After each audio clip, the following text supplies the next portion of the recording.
attention to the my lord. I'm not gonna stalk her.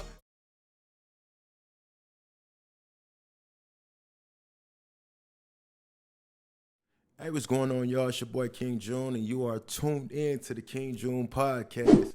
And if you haven't subscribed to this channel, also hit that notification bell and make sure that you stay in tune with me, because I will be posting videos 2 times a week, Tuesdays and Thursdays. And also chime in the comment sections on any topic, just keep the conversation going, and let's build.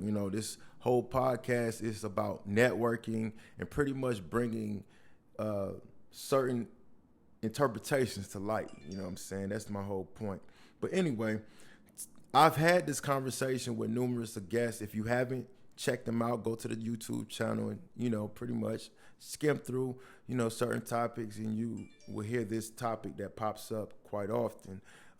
Pretty much a woman's intake or POV, point of view of black men and, the relationship, and why the turnover on marriages are very, very, very rapid. It's very common now, you know what I'm saying? So, but actually, this is what I read today in an actual ad, not an ad, but a story on this website. It's called JSTOR.com. And the topic was basically about black men in black female relationships, the perceptions of 155 middle-class black men. And this is what I read. Okay, and I quote, these are not my words. This is what I read. So, let me read this to you all.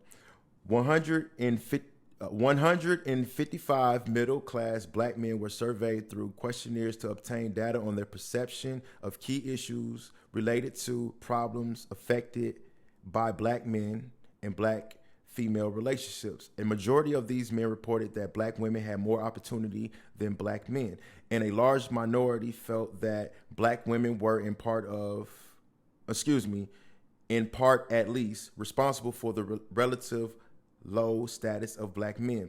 These respondents, who had a pessimistic view of black men, black female relationships, also tend to feel that they have been affected little by racial discrimination and prefer traditional gender roles for men and women. It was concluded that salient issues affecting black men, black female relationships may vary by social economic status, political and ideological orientation, and the overall social circumstances experienced by black men and black women during any given historical period.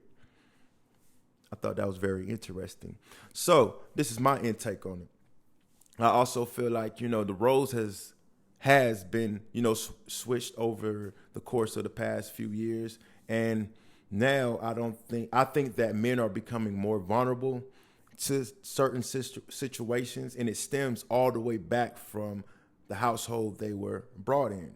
A lot of one parent household, which made it a imbalance. You know what I'm saying? So a lot of men who pretty much do not know any better, and that was conditioned to pretty much miss out on key elements that women seek in a relationship. And that makes us fall short overall. I'm not going to speak for myself. I'm just, I'm a man, so I'm speaking in the overall perspective. Okay. On top of that, I believe that women have gained so much opportunities that we don't have access to where they look at us as if they are the dominant, cell in a relationship, which causes a lot of insecurity. You know what I'm saying? So men may become insecure over the woman they with because, hey, she's doing better than me. Hey, she come home late. She probably found somebody that's doing better than me. Or, a person who pretty much have more, I would say, ownership, or they pretty much have more jurisdiction in the situation. They feel like, the tone can be different. So that can pretty much put a man in a disposition like, hey, why are you talking to me like that? Why are you making these type of demands? It's coming from a woman. So it's the perception of certain conversations could come off wrong coming from a woman, being that, naturally a man wants to be a man. A man wants to be alpha. A man wants to be the head of the household. But if he's not that and he's taking orders from a woman, it may not come off as right. So with that being said, in my opinion, I feel that men are being in the disposition and under the light of being more feminine nowadays. You can look how they dress. Men are now wearing women-like clothes, purses, accessories, coloring their hair, wearing updos, man buns, and all of this type of stuff that you will traditionally see a woman, wear or possess. Certain mannerisms are now like physical. I mean, not physical, I'm sorry, are feminine. So women look at us as if like, yo, you're not masculine at all. So I'm going to carry you as such. I think that's why they gravitate towards gay men. You know what I'm saying? It's a similarity,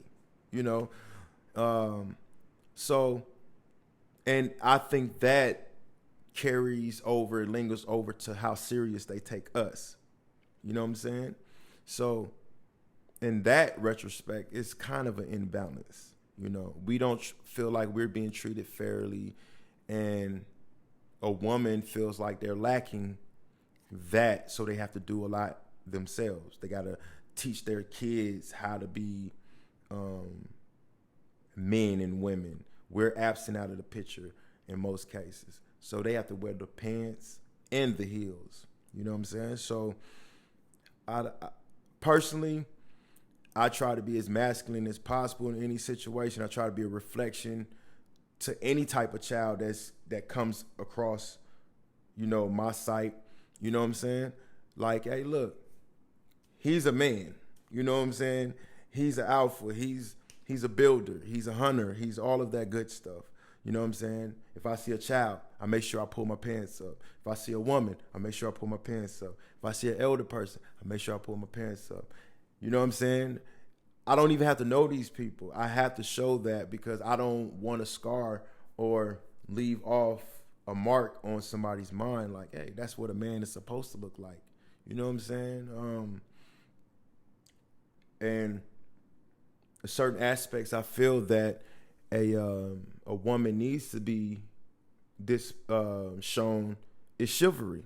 Chivalry is dead in most minds, and we got to keep that alive. You know what I'm saying? Show somebody that you're interested.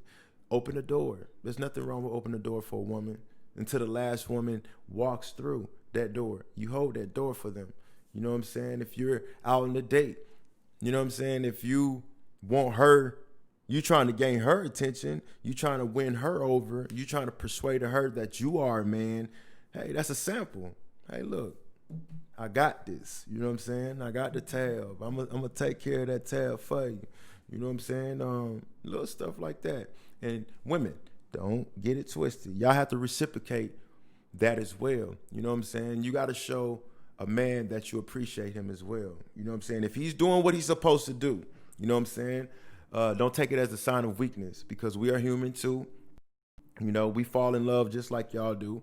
We react off emotions at times, like just as if y'all do it, But don't take it as a sign of weakness. If a man cries, don't think, oh yeah, you're a bitch because you're crying. Hell no. You know what I'm saying? We just try to seem tough all the time, and sometimes that ego can get in the way for men and women. And I think that's part of the reason why the turnover on relationships is very, very rapid. You know what I'm saying? And it's very short. The average lifeline of a relationship is what? Between 3 to 6 months, correct? Would y'all agree? And I think it's a lot of people feel it's a real accomplishment once you cross that year mark. You know what I'm saying? So it's whatever on that. But yeah, I thought this little passage was was interesting. But you can also find this. You can read more. It's part of an actual ebook on jstor.com. Y'all check it out. jstor.com. JSTOR.org. And the book is called Family Relations. Family Relations. Yeah, that's it. Y'all check it out. It's a good read. It breaks down family relationships between 1968 to 1979. And it goes back to 1959 to 1967. And then it goes back to 1952 to 1959. So pretty much how relationships has changed throughout those years, those periods, and it goes all the way up to the 80s, the 90s, the 2000s, the 2010s, you know what I'm saying? So it's an interesting read. I'm still reading it, but what I've read thus far, it seems very interesting. So y'all check it out. Y'all chime in below. Y'all hit the like button and subscribe to the channel. It's King June, and I appreciate y'all time. Love y'all.